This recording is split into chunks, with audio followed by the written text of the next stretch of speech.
Okay, welcome back. And we're back into the room and control room. I presume we're back from a 10 minutes break and we're moving on. Kindly confirm that. Okay, confirmed.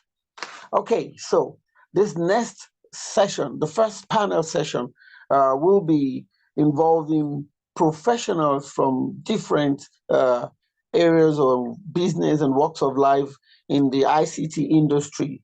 I will be yielding the floor for this session to no other person, like I've mentioned before, the strategic program manager and at the Ministry of Communication and Information Technology in Egypt, Dr. Yasmin El Shakai. You have the floor.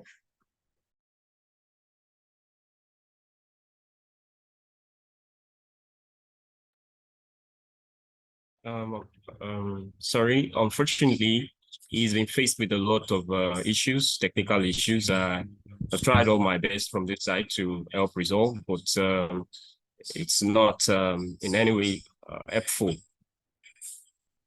So I'm still trying to get her.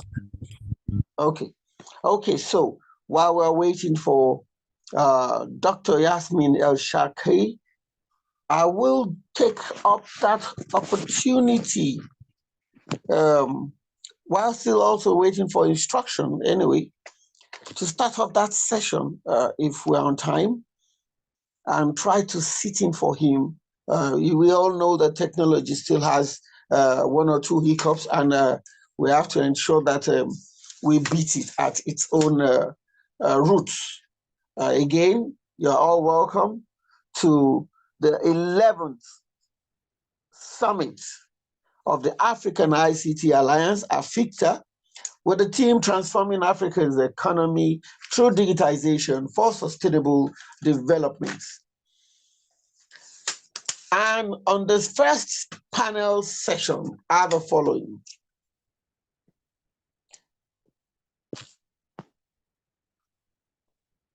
And our first speaker, and I will be mentioning them just to be sure they are online and available for this session to kick off, while again, we're still waiting for Dr. Yasmin to join us back.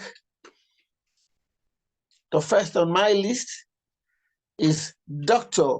Wada Fadul, founder and president, Institute of Tomorrow. Are you available, sir?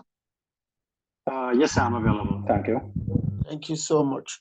And we're moving to the next person, the founder of 4IR Innovation and also the founder of the Osciency Education Advancement. No other person but Miss Senel Goba. Are you online? Yes, oh, I am online. Great. Good morning. Good morning. Okay, I move to the third person, who is a climate advisor to Pan-African Youth Union Secretary General and the Managing Director of Open Knowledge in Ghana. No other person but Mr. Maxwell Benganim. Yes, I'm here. Oh, all right. Okay, and then finally, I will be calling on the CEO, ECCSCO consultant firm for environment, climate change, and sustainability, Dr. El Sahid Sabri, M. Doctor, are you available? Okay. Doctor is online. A word from you, Doctor. Can you confirm? Yes, please. They're online. Please try to turn on your camera. You have the access. Then I noticed the availability of the moderator for the session. Thank you. Thank you, Technical. Appreciate. I am also making sure that everything is ready on this side at the height of the moment, and also trying also not to jump in the face of everyone while we're still waiting for no other person but Dr. Yasmin. On that note, Dr. Yasmin is on the call now.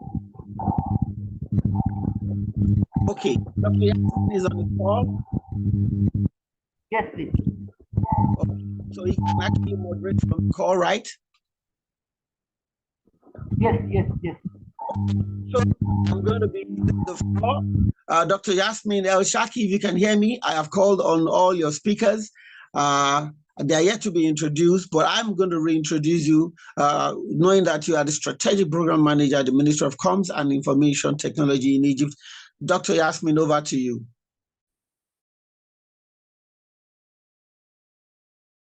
Yes, I'm hearing. Hello. You have the floor. Take on your session.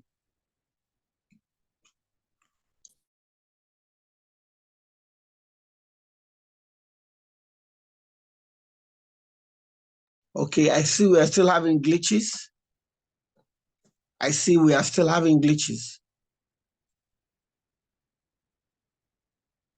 Dr. Yasmin, do we still have connection with Dr. Yasmin? Yes, Okay, I would suggest maybe we can go ahead with our speakers. Okay. And then can join us. Okay, so we have different topics from all our speakers. Of course, the panel discussion is focused on the effect of technology on the environment and climate change. Fortunately for someone like me, my sojourn in the ICT industry, starting with taking it global, was more or less in the climate and health sector before I joined fully or jumped fully into the ICT sector. So I will be yielding floor to our speakers, as I have their list, to go ahead to present their submissions on different subtopics, ranging from the potential of new technologies to mitigate the effects of climate change, to the impact of technology on resource consumption, and the challenges and opportunities of digitization by climate change action, and without forgetting the role of the technology industry in addressing climate change. Of course, I will be calling on the first speaker, but because of those who will view this video later, I have to change. I'm using my power as the master of ceremony to call first Miss Senad Goba, founder of 4IR Innovation and founder of Science Education and Advancement. Please have the floor.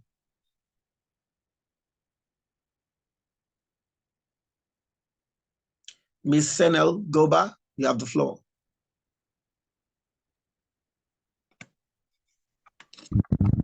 Good evening. Good morning to all the colleagues from across the continent and also globally that are attending this summit. My name is Senele Goba. I am the founder of 4IR Innovations, which is an industrial automation consulting company that offers technology-enabled solutions to industry, but also to the education sector through science, technology, engineering, and maths education. I'm also the president of the Institute of IT Professionals South Africa and the chairperson of the board. This topic of the effects of technology on the environment is quite an important one, which not so long ago was not even spoken about. Technology is no longer a luxury in the time that we are now. It is now an enabler of all the aspects of our livelihoods. In my work that I do, I work a lot with communities, especially the younger generation, school-going children, to help them understand how they can use technology to their advantage, the risks of technology, and how they can be responsible in their use of technology. But also, as the president of the Institute of IT Professionals, as the Institute, we lead the ICT professionalism, but also we focus on the ethical digital transformation, because technology has now become intertwined with all the aspects of our society. Since this interlinking of technology with all aspects of our society we then, as the IT professionals, become very responsible to ensure that everybody understands the impact of technology, but at the same time, they take their role in ensuring that they are responsible.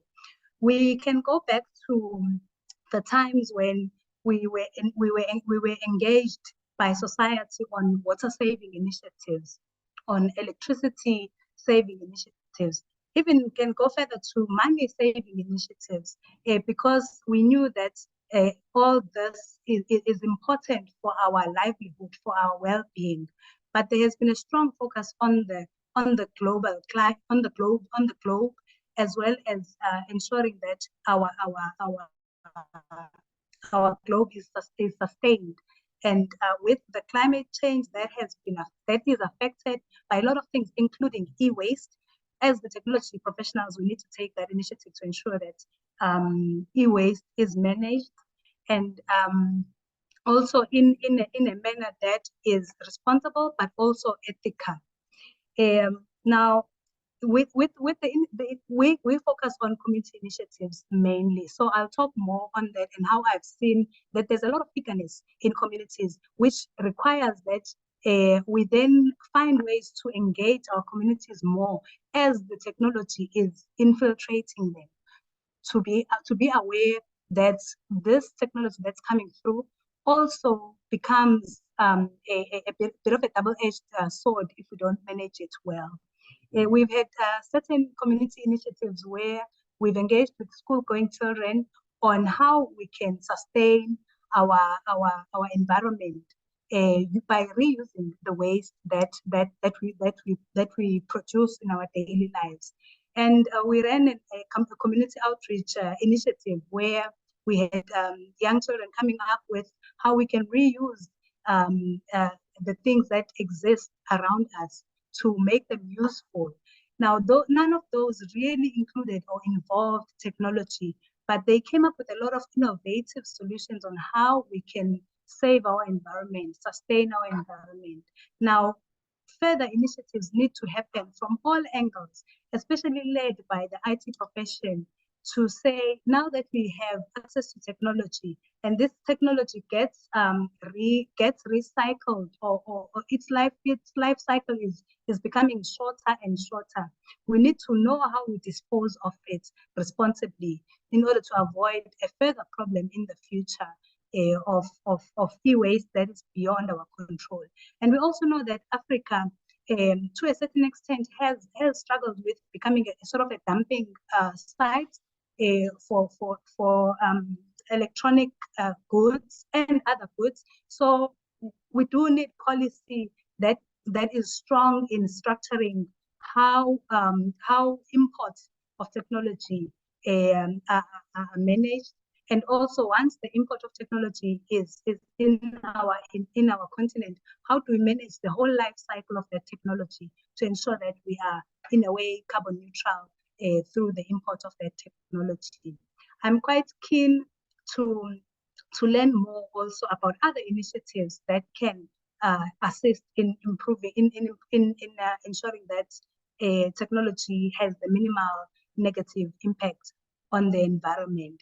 But I'm also pleased with the initiatives that have been run by our institute in South Africa, specifically involving professionals and experts within the IT profession. And those experts talk about how we can responsibly use technology. The technology like blockchain, which is quite extensive on energy use. How can we ensure that that kind of technology, it has a certain level of responsibility in its use? It comes with its good, but there's also trade-offs. Now we need to balance that. Engaging the experts from the field, within the IT field, within the engineering field, helps our community to become more aware and more informed about what needs to be done by the whole society, and also what needs to be bedded down in form of policy in order for us to ensure that we have a sustainable future and we can achieve our sustainable development goals for 2030.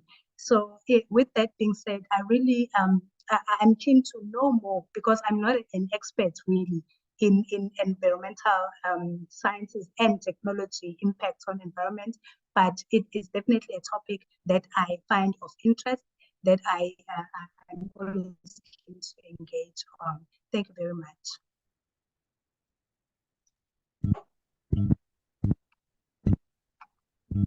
Thank you, Ms. Senel Goba. Thank you so much on the impact of technology on resource consumption. I want to ask if my co-moderator is back. Dr. El Said, can you unmute? Okay, and okay. So on that note, while we wait, I'll call on the founder and president of the Institute of Tomorrow, Mr. Wada Fadul, please take the floor. Thank you so much. Hello, everyone. Good morning and good afternoon, based on your time zones. My name is Wada Fadul. I'm the president and founder of Institute of Tomorrow. I'm also a digital transformation consultant who works basically in the East Africa and the Middle East region. So first of all, I would like to start by just confirming if my voice is audible to all of you. Audible. All right, excellent, great. So today I will be focusing more on the aspect of the potential of the new technologies to mitigate the effect of the climate change. But first of all, I will be just navigating you through the correlation between the environment and the technology in the current world that where we live in. So technology has undoubtedly revolutionized actually our lives and the way we live in. Bringing about the advancement in communication, transportation, and various aspects of our daily routines. But however, this rapid development that we're witnessing in the technology sector actually, and the widespread adoption of the technology have also had a significant impact on the environment. It contributes to the climate change, and also it helps imposing challenges to the delicate balance of our ecosystems for sure. One of the most prominent effects that the technology actually is having a hand on, or has some kind of an effect of the environment, is the contribution to the greenhouse gases emissions.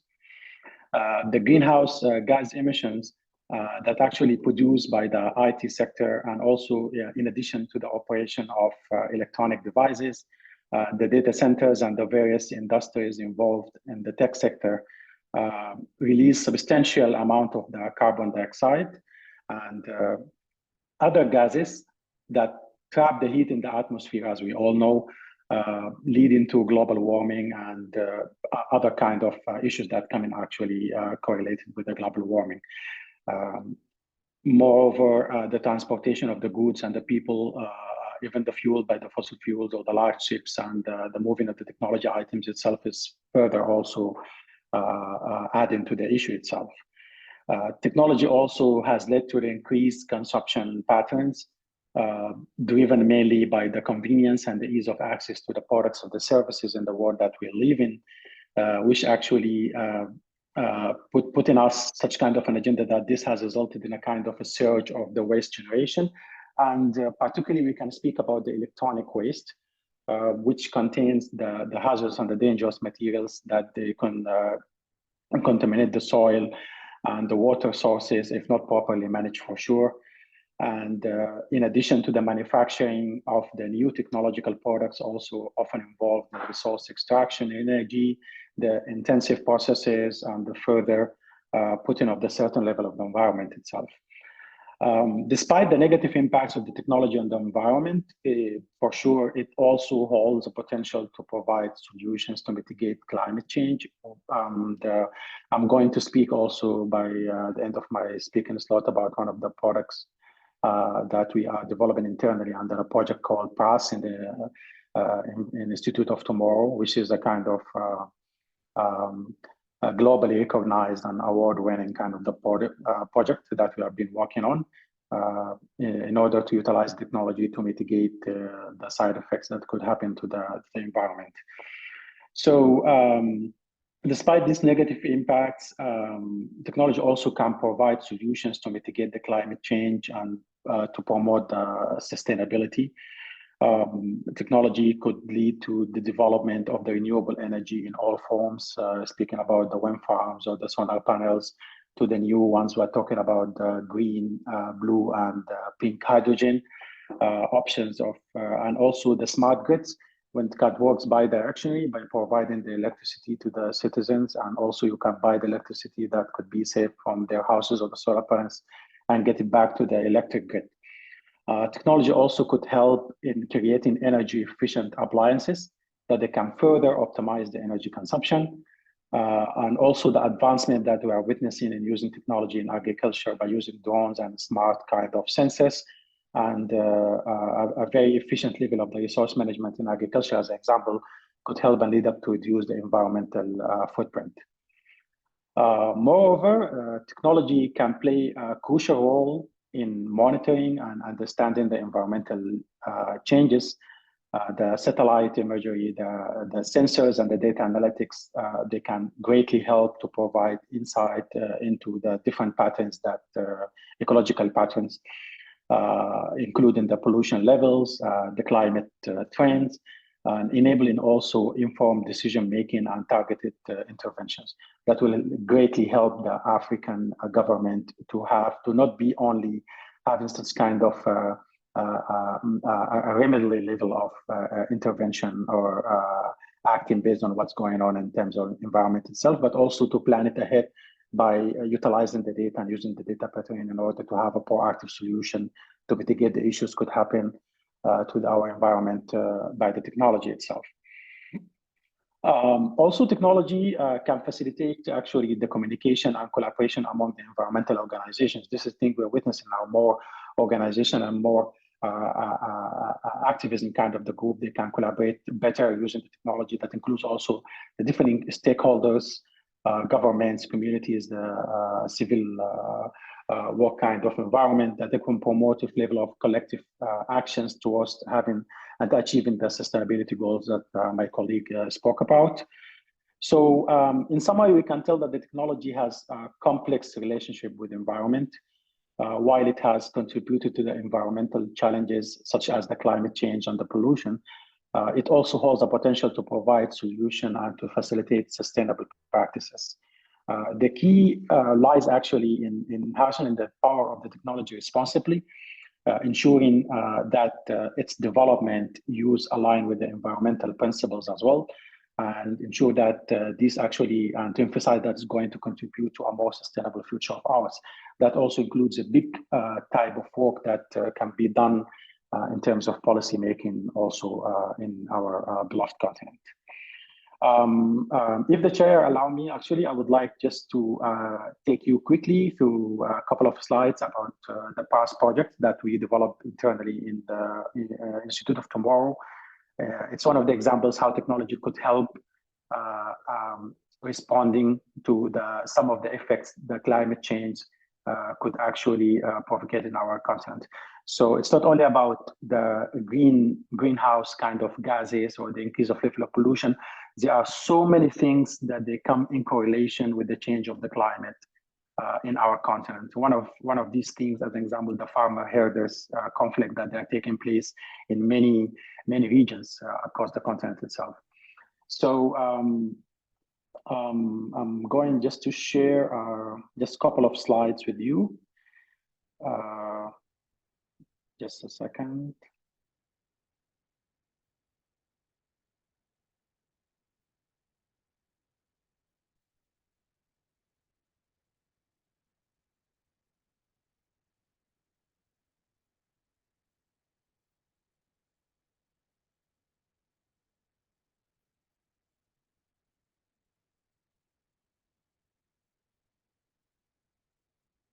So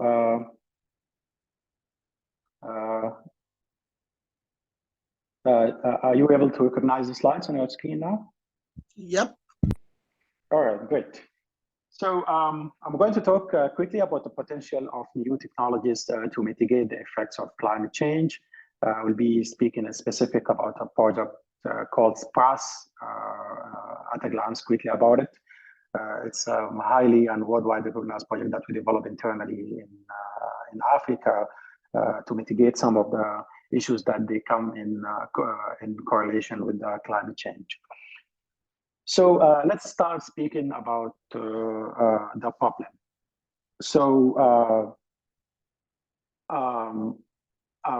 the issue that PRAS actually is responding to is the farmers-herders or the farmer-herder conflicts in Africa. So farmer-herder conflicts in Africa, farmer-herder conflict, they have a long history in Africa and have been going increasingly more frequent and violent owing to the environmental degradation that we are witnessing. The environmental degradation and the demographic change and a worsening political climate that we are having in Africa in many countries nowadays. These clashes are omnipresent and they occur across the Sahara, Sahel, and the Savannah, primarily caused by the competition over resources, such as land and fresh water. These conflicts are further compounded by existing ethnic and religious tensions, as evident in some places like Sudan, Nigeria, and Lake Chad, to name a few. Experts from the United Nations and other recognized organizations estimated that the farmers-herders conflicts led to a death and displacement of thousands of people in Africa over the past few years. Some of the bloodiest of the recent conflicts includes the 2013 clashes between the Mali and Rizega tribes or tribal groups in Sudan, which left 209 tribesmen dead and more than 300 other wounded. And 2014 and 2016 and 2018 conflicts between the farmers and the Fulanis in Nigeria, which led to a death of more than 2,000 people in the Nigerian Middle Belt. Also, farmer-herders conflicts have dire consequences both in the short and the long term. These conflicts lead to a loss of life and livestock, displacement, and serious damages to local economic activity, and most importantly, they pose a threat to social coherence, including the national unity, and increase also the possibility of interstate conflicts and civil wars in Africa. So what is the challenge, the technological challenge when it comes to farmers-herders conflict that are facing actually the authorities and the African government in Africa? So the main challenge faced by African governments officials when dealing with the farmers-herders conflict arise from the large geographic area of some African countries. So that makes the process and the procedures of gathering data and deploying troops on ground, it's something that becomes more difficult to do in larger countries, in Sudan as an example. In addition, the lack of information about the impacts of global warming and the resources scarcity makes it even more complicated to predict the conflict and to plan services to locals.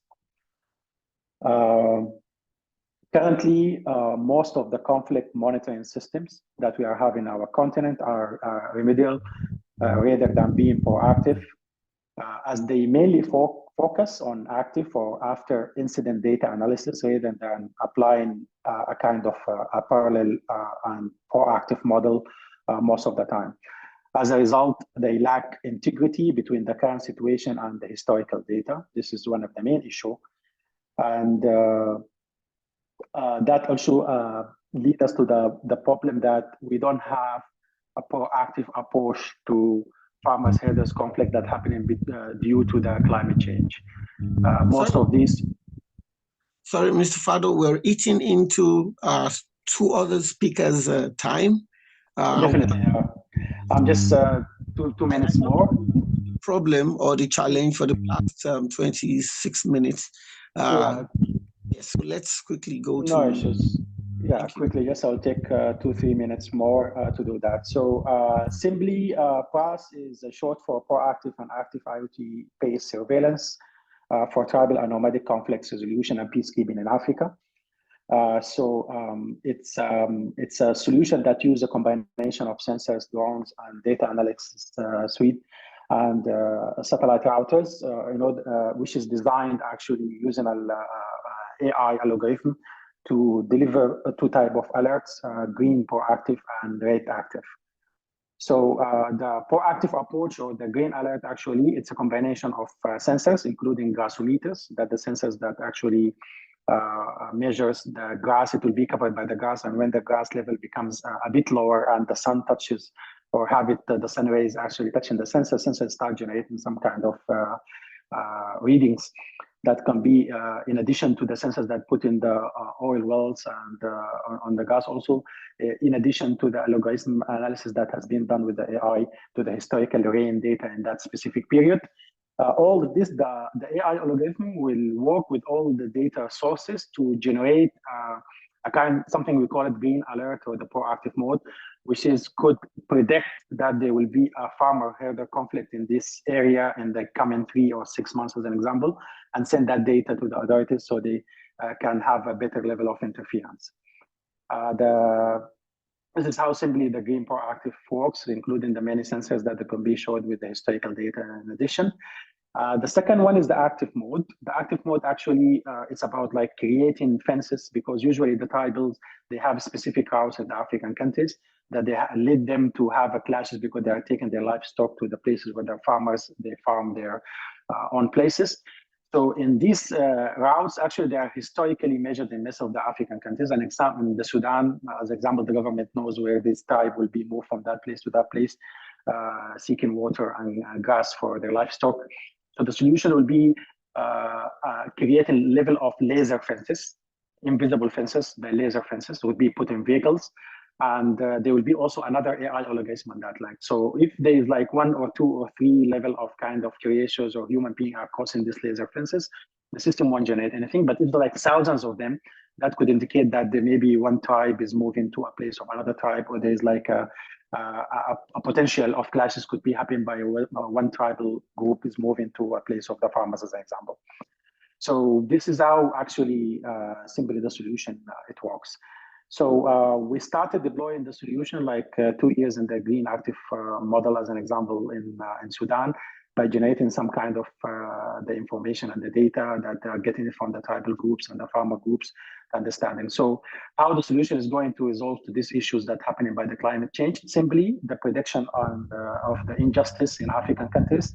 The solution can tell you about any issues happening in the injustice. They can help you to plan better governance in terms of, as a government, as an example, service planning and social trends study by understanding the movement of these tribal groups and their integrity level of the living and how they are going to interact with the farmers group. And also the data integrity by providing more data that can be held in the historical data analysis and creating a level of how the climate change is affecting our countries. And also it's a self-learning system and AI-based system that will have an impact of the global warming in our own countries. So they can help preventing these issues and also have a better level of the justice and the solution for that. So these are the data that have been sampled and have been collected from the Sudan, as an example. Solution has been started deploying the last 2 years, but now it faces some issues because of the issues happening in the country itself. But hopefully, maybe you can take it further in the coming years. Thank you so much for your time. Thank you so much for that presentation. Getting academic, which it should be, and is not a friend, and we need to race with time. We'll be calling on the next person, who, of course, I am looking straight into his eyes through his glasses. Okay, he's a climate advisor to Pan African Youth Secretary General and the Managing Director for Open Knowledge Ghana. Like I said, our time is fast. I know you can.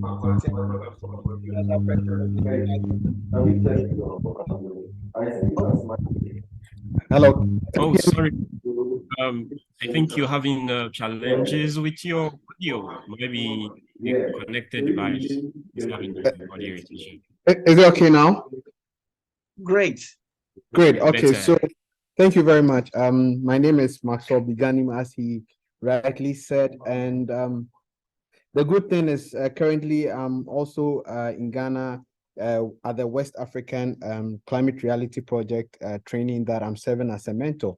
I'll be very brief, and then I'll touch on the salient points as directed on the opportunities and then the challenges that on digitalization in terms of climate change. So just to set the context for the conversation, the United Nations Framework for Convention for Climate Change, which is often called the UNFCCC, has indicated that the world is going through a triple planetary crisis. And this triple planetary crisis are climate change, pollution, and then biodiversity loss. So these are three fundamental blocks that at the end of the conversation, we will try to address and look at how digitalization is one way or the other, creating that kind of opportunity and then challenges as well. So this is also very important because the world, as we see now, is going through an existential threat, which is climate change. So the conversation then again is, what is climate change?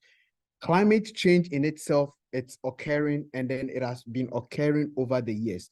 But the issue why it is now very important is it is happening at a very fast rate because of anthropogenic emissions. If I talk about anthropogenic, these are human-induced factors that are causing emissions as a result, trapping a lot of heat and us going through global warming. So this is just the basic understanding of climate change. And over 97% of scientists agree that yes, indeed, the emissions is caused by human-induced activities. And some of these human-induced activities are as a result of cross-cutting sectors that we would look at. We may not have the time to look at everything, but then we'll touch on just a few because of time. And I believe that going forward, we can start having spaces within the ICT or within the information communication technology space to be discussing such issues.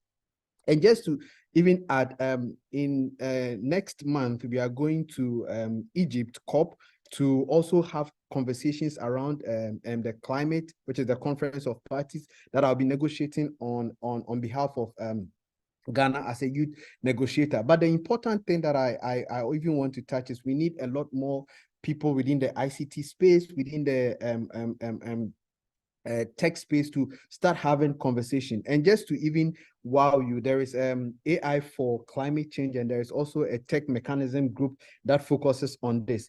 Now, we have seen that the world has gone through a lot of revolution. Started with the agri revolution, then industrial revolution, then the digital revolution, and then we are moving to the sustainable revolution. Touching on that, within the industrial revolution, that is where a lot of these emissions were generated. And as a result, these emissions were coming from the global north, and we in the global south are rather facing or are most vulnerable to some of these emissions that are being caused over the years. And the question is, who pays? So let's look at within the ICT sector, and within the ICT sector, there are two keywords that I also want you to take out after this conversation, which is in a global conversation on climate change, is mitigation and then adaptation. Now, if we talk about adaptation, adaptation is that the climate change is already occurring, all right? And then we need to be able to live with it.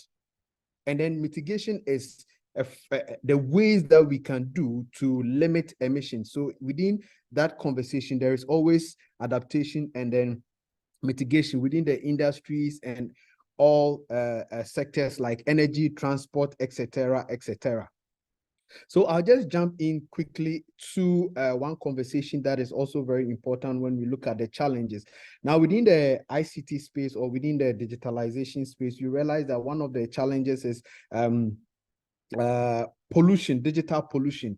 Now, if you look at digital pollution, is the carbon emissions and then the waste that is generated as a result of using digital devices, as a result of using internet, from simple things to more complex stuff. So we have simple things like just liking posts, emailing, texting, and streaming videos. All these contribute to emissions. One may ask, so if that is the case, then what do we do within the ICT space or within the African context? So I'll briefly touch on how the internet also contributes to that, and also devices. How are devices being made?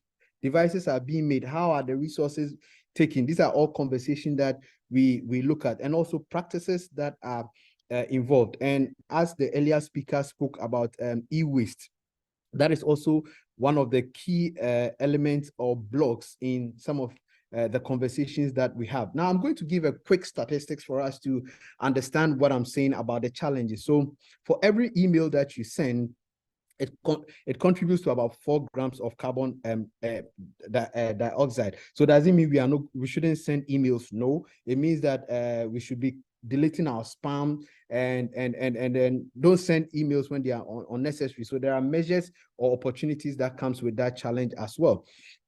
Even on WhatsApp, if we send WhatsApp, it also contributes to emissions that I don't want to go into the technical aspect. But this is just for us to understand that this climate conversation is a conversation for all of us. Now, if we look at the internet as well, we look at internet in the infrastructure that brings the internet, it requires a huge amount of energy. And the question is, where is this energy coming from? So this energy over the years is coming from fossil fuels. So if we talk about fossil fuels, majority of these carbon emissions is coming from fossil fuels. So if we are consuming so much energy and this energy is also coming in from fossil fuels, then that means one way or the other, we are also contributing to carbon emissions. So what then do we do as tech enthusiasts? Then we need to look at alternatives like clean energy, where our data centers or our infrastructure will start thinking about the sustainability revolution. How then can we shift away from some of these fossil fuels to cut down on our emissions? And then our access network, also wiring and antennas as well. And then end users, the computers that we use, the tablets, how are they being redesigned in a way to start conserving, or where the materials are being sourced from, where the extractives are coming. There should be conscious effort to redesign sustainability models in having this. So in some countries for now, all devices or laptops that are created should have spare parts so that people do not rush in to change their machines, but then they can easily get repairable and upgraded parts to limit a huge demand within the extractive sectors that also contributes to carbon emissions as well. So these are the ways that within the tech space we should be looking at. And internet emissions is 3.7% as compared to aviation, which is 3.0. So you look at the collective goal and you realize that we are emitting so much of carbon and then contributing to climate change. Now, what are some of the opportunities? And I'm ending with my presentation. So what are some of the opportunities that exist within the context of ICT, within this context of having this conversation? How can we green the internet? How can we green the tech space? Which is one of the reasons why I with some colleagues of mine, organize what is called the Wiki Green Conference, where we bring tech enthusiasts and then climate activists to start having conversations and see the nexus, which is very, very, very important. So it shouldn't be like the climate conversation is for environmentalists, and the ICT sector is also for tech enthusiasts. We should be able to create a platform that will begin to have sustainable conversations, sustainable redesigning conversations. And I'm so happy this is a platform that we are having this conversation. So there should be a multi-stakeholder consensus-driven engagement, particularly greening the tech space, which would have elements on reassessing the design models, etc., getting academic people within the academic field, people within the ICT space, people within the green space, people within all the value chains that we can think about. There should also be policy frameworks within the ICT sector that focuses towards net zero. There should also be open information should be open. Knowledge within the green sector should also be open. And then we should be looking at how efficient our energy. If we are going to redesign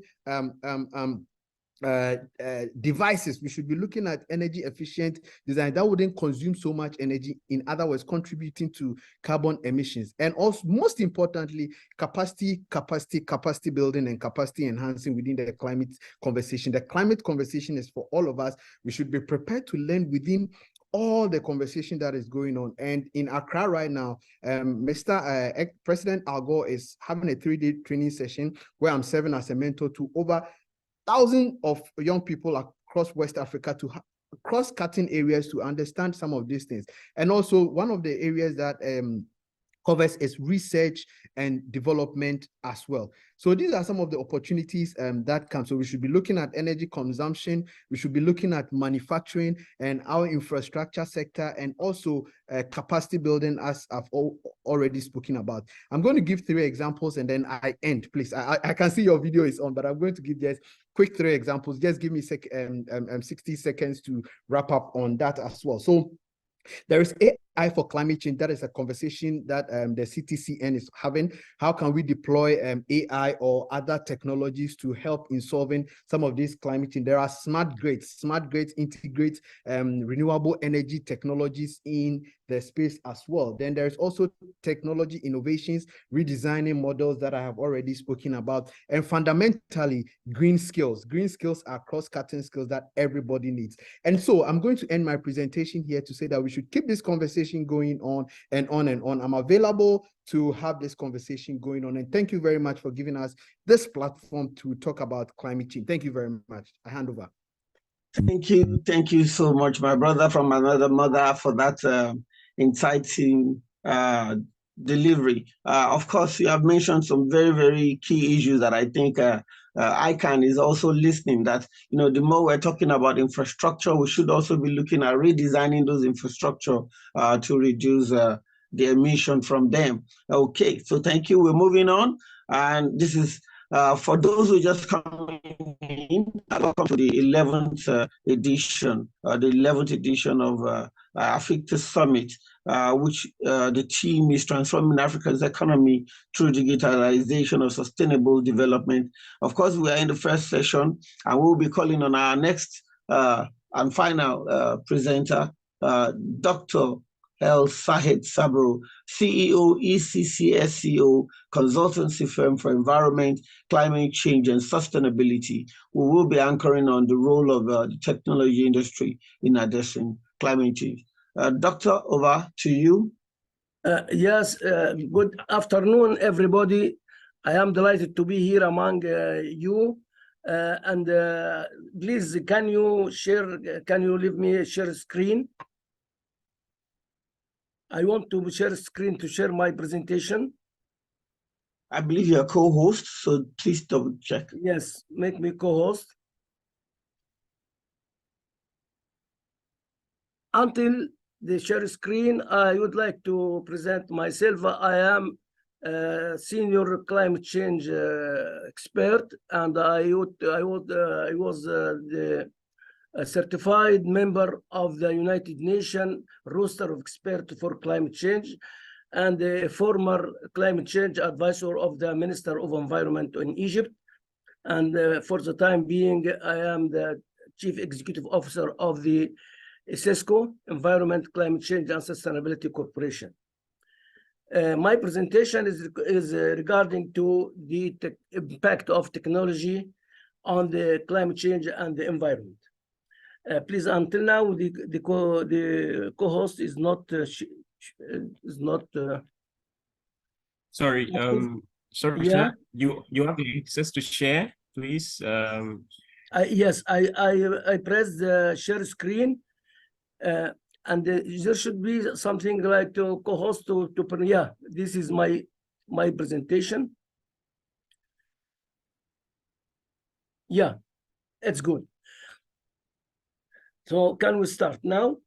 I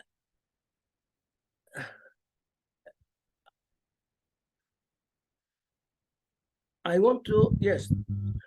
Since the Industrial Revolution from 1760 up to 1840, the impact of technology for people was significant, but its impact on our health included misuse of this making strong damage in 2 ways of air pollution and in the same time and the water pollution, as well as elaborate about both the two types of pollution. And another issue, as you see, there is another issue regarding the greenhouse gas emissions, which make the climate change impact. Regarding the green technology, the green technology is developing a new technologies aim to conserve. Just a moment. I want to make the full screen, please. Yeah. Yeah.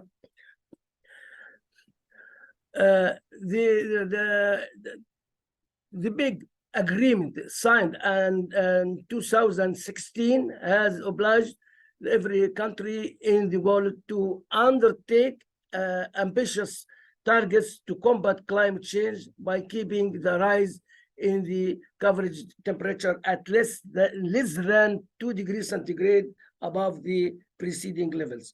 But in fact, we have to distinguish between the environmental pollution and the climate change. There are coherent linkage between two others, but in fact, the environment pollution is regarding to the direct impact on the health of human health, regarding the emissions from the combustion of the fossil fuels, regarding like SOx and NOx, and also the particulates in the atmosphere, and its impact is direct on the human health, respiratory diseases, and the other types of diseases. But in the case of the climate change, this is regarding other types which came from the combustion also of fossil fuels, like the carbon dioxide, methane, nitrous oxides, and the other 3 types of gases, like hydrofluorocarbon, perfluorocarbon, and sulfur hexafluoride. That's why these types of greenhouse gas emissions are not prohibited by the environmental law, but the other regarding the environmental pollution are prohibited by the environmental laws, and only to certain limits is allowed. Some examples of the green technologies. First of all, the renewable energies, which are up to 7 types, starting from the solar energy, from the wind energy, hydro energy from the hydro systems, and also the ocean, I mean the wave, ocean wave energy, the geothermal energies. Are many types, and above all, bioenergy coming from the biomass. Another type is the smart technologies, then electric vehicles, and finally, here is the direct air capture of gases and using types of sensors, which we call it CCS, carbon capture and storage. And this is emerging technologies, and it can be used in huge amounts, but still we can speak about it later on.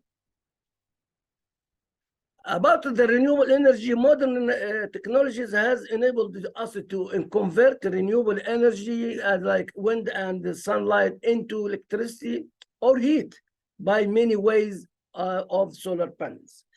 In 2015, coal was the second used source for electricity generation, and now renewable energy production more than 20% of electricity than the UN targets, to increase it to 30 by 2025.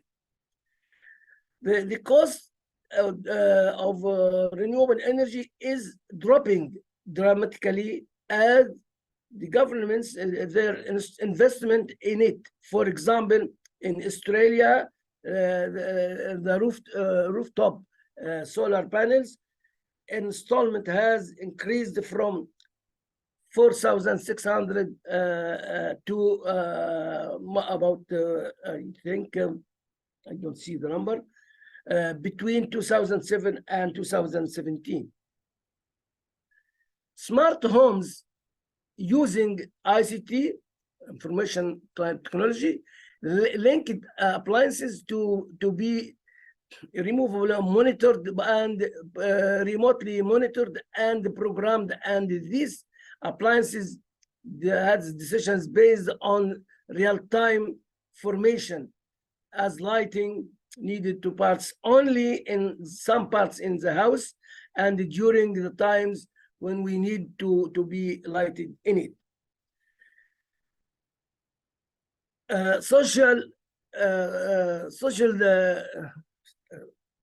data can be used to spread awareness in the ground warming, and be used also for experts to be allowed in the laboratories online and online. This would decrease the flights numbers.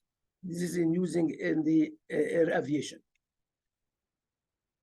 Electric vehicle. Regarding the electric vehicles, it's an innovation since 2008, and it's based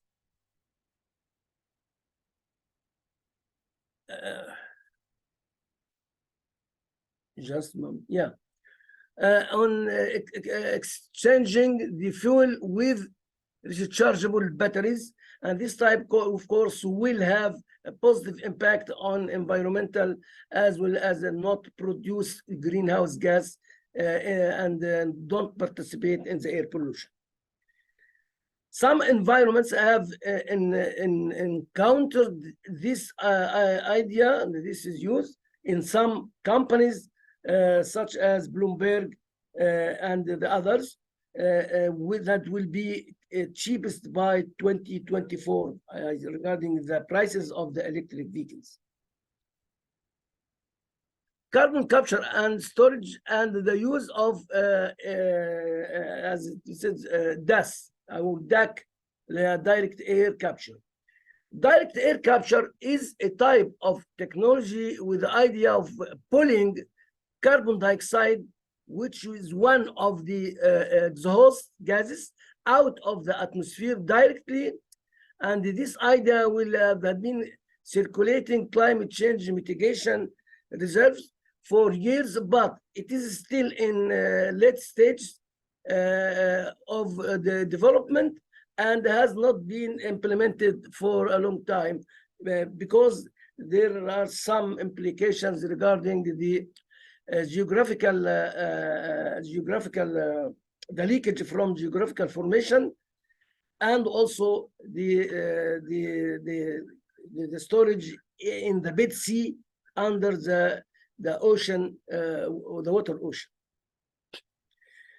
The DAC idea, direct air capture, is based on sequestering the carbon dioxide and utilizing it. Air then is pushed through a filter with a large fans where CO2 is removed. I mean, this is something of removal of the CO2 from the exhaust gases from the mega electricity generation stations. After that, this type of gases can be CO2 gas, can be liquefied and transported to the storage area.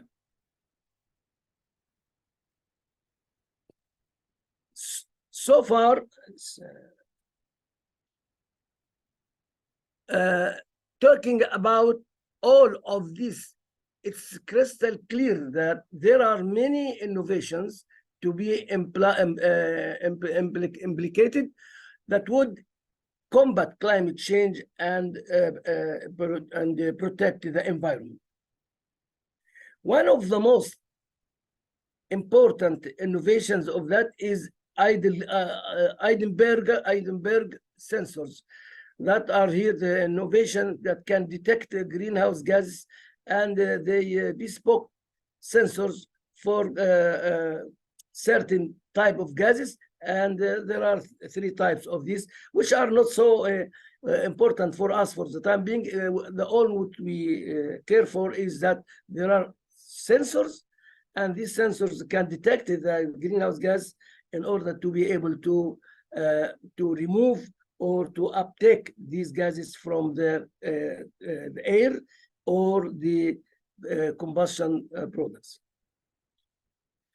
As a conclusion for this, as we can demonstrate the pros and cons of technology related to environment and climate change, and established many creative solutions that are already developed and tested in real life, and from them there are showing great advancement and looks promising. We can also see the negative impact of the technology and environment, that we believe the green technology can decarbonize the economy. In fact, as we know, the technology has passive impact on the climate change and the environment through the emissions coming, the two different types of emissions from the combustion of the fossil fuel. But in the same time, as we will see, the innovation on technologies also has a positive side that can decarbonize the economy through decreasing the energy used for, transportation, and through the telecommunications, and through using many different electronic applications, like the digitalization of the economy, that will decrease, of course, the consumption of the fuels and the consumption of energy. Technology and the greenhouse gas. The rapid development of technology has undeniably brought numerous benefits to society, from improved communication and improved productivity to new forms of the environment and consideration. However, this progress has also contributed significantly to the emission of greenhouse gases, negatively impacting the environment, as we elaborate. Furthermore, electricity and waste, the e-waste, which is this desirable. Just a moment, please. However, it's important to note that technology also has the potential to mitigate its own environment impact. You see, if we have the environmental bad impact of the technology on the environment, at the same time, we can use the technology, the advanced technology, to mitigate this environmental impact. Digital technologies can enable to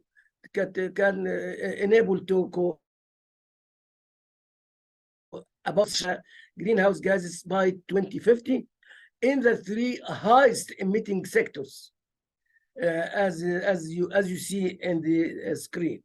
By quickly adopting digital technologies, these industries already reduce emissions by up to 20% for the time being. Information and communication technology role. Here we speak about the role of ICT. Information and communication technology, ICT, has a significant role on climate change, particularly through the emission of greenhouse gas. The ICT sector is responsible for about global greenhouse gas. This can reach to 3 up to 4%, which is equivalent to the aviation emissions from carbon footprint in the aviation sector. This is due to the energy intensive nature of data centers and telecommunication networks, which require significant amounts of electricity to eat.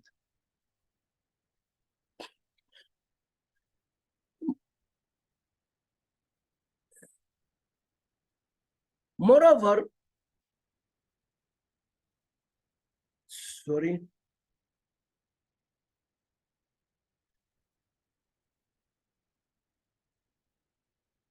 However, it's important to see that the IC sector is also taking steps to mitigate its impact on climate change.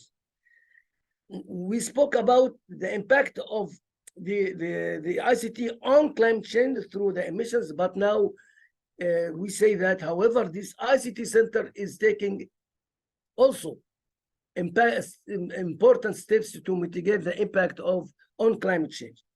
Many companies are investing in energy efficient technologies and renewable energy sources for the power to their operations. Furthermore, ICT can also play a crucial role in the reducing and in using the greenhouse gases emission reduction in other sectors like, for example, in the energy efficiency, promoting and digital services in the industry, in the agriculture, in the water sectors, renewable water resources sectors, and enabling smart grids and in the smart cities. These smart grids which will be in smart cities. As the positive potentials, there is speaking about the positive potentials of the ICT. ICT offers new opportunities to mitigate and adapt to climate change. It helps to monitor and analyze short and long-term climate trends, raise awareness. This is the first one. Also, it helps protecting the environment and reducing carbon emissions. Thirdly, ICT solutions have a calculating potential to reduce the greenhouse gas emissions by up to 15% from the existing solutions in different sectors like energy, building, transportation, and the potential was derived also for two different scenarios. This resulted in a reduction potentials of about 60 up to 12% respectively, and an additional potential of 1 to 3% if the agriculture sector is added based on another study.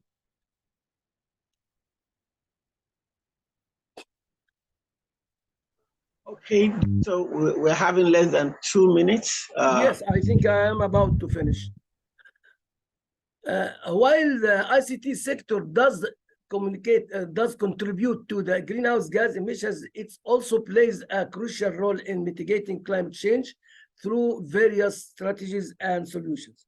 The sector's potential reduce emissions, its ongoing efforts toward sustainable development, underscore the importance of ICT in the against climate change. And by the way, there is, I think, every year there is a conference regarding the ICT and the climate change, which is held manually.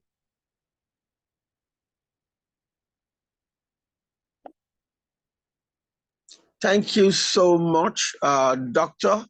For those of us who are not doctors, I know you would have noticed that there was a part where there was conclusion, and then you're seeing another conclusion. It's not easy to be a doctor and deliver such an eloquent expert paper to walk away with. I know that the organizers will be giving us a certificate because this is a tuition, an education to understand what climate and ICT is all about and where they meet. I want to say, Dr. Said, thank you so much for that eloquent delivery. We are likely going to have questions from various people. Please use the Q&A platform to send in your questions. Our panelists will go ahead to do justice in responding to you on the Q&A. However, we have a pool and there's a countdown already. There are 13 questions, and we want to encourage everyone to please participate in the pool. The pool is up. Again, there are 13 questions, and you could quickly please run through it. Thank you so much for responding. Thank you. While that is going on, please get ready for the next session. While you respond to the poll, please get ready for the next, the second session. Of course, it's power-packed and will be moderated by Mr. Paul Runway, the AfICTA Deputy Chair. And I know he's on the call, so he will be taking charge. I learned a thing or two from the last session. And of course, I learned a thing or two about the timing. So we are going to ensure that we keep to timing. We are on dot. We're just above timing by 10 minutes or so, but we will catch up. We will borrow some time from the virtual exhibition time and be able to catch up for this second session. I hope we are almost there. I have seen a question here, is if I can respond to it. Which technology sector do you think has the most significant impact on the environment? And as far as you know, it's the industry sector and also the electricity power generation sector. Oh, Thirdly, great. is the transportation sector. Okay, thank you so much. Thank you so much for that brief response. Really, really appreciate it. Again, the poll questions are up. Please participate in the poll questions. I believe the results are out. Technical, please inform me, is the result out? We still have a low participation, so I would encourage our participants to quickly do the submission so that we can display the outcome.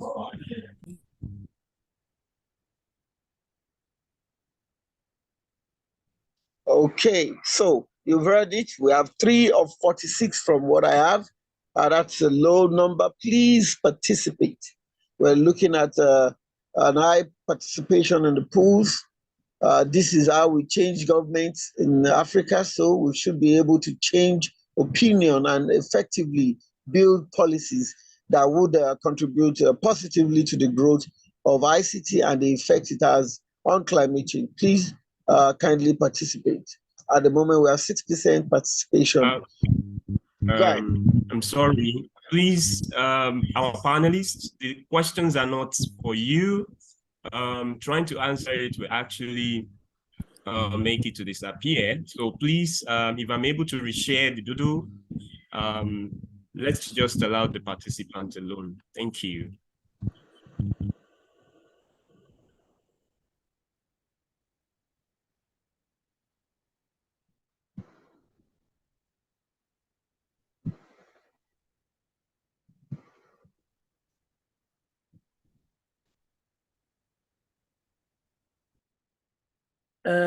I think I have seen here a question regarding how much do you believe technological advancements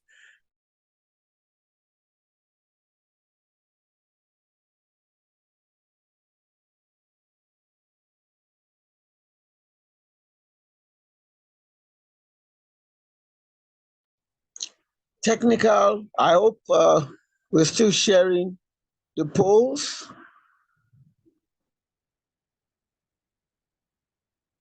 I noticed the members of our members are all asking that the polls has disappeared. Please, please, the panelists. Don't worry. I'm don't sorry. worry. Answer the question this time around. Don't worry. Just right now, all panelists are reserving their strength for the next session. So technical will share the poll so that the audience will respond to the poll starting now.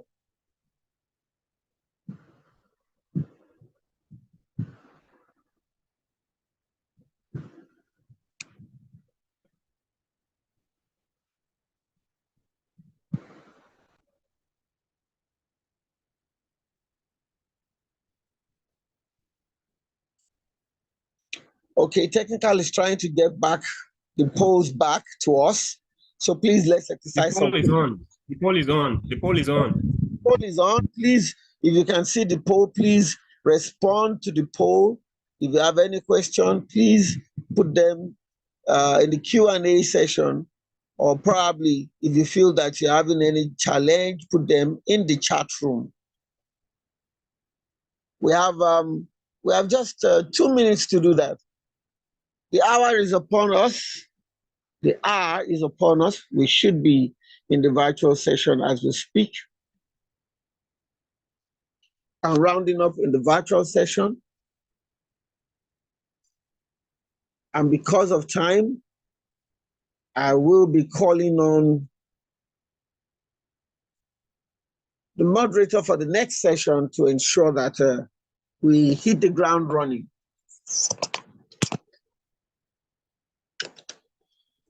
Okay, so I'm buying time. I'm buying time for the polls. Nika, please update me.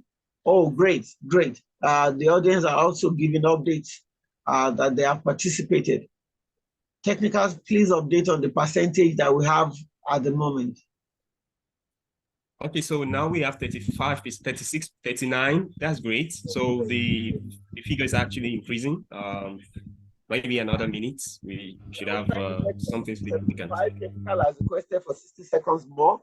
60 seconds more before we go into the second panel for the day, which will be sustainable urban planning and smart cities, challenges and prospects. Of course, this will be handled by our Deputy Chair for AfICTA and will be consisting of 3 speakers. As the Master of Ceremony, I would want to advise that each speaker would have 15 minutes each so that we could have some time to respond, if possible, to questions and answer, and also to be able to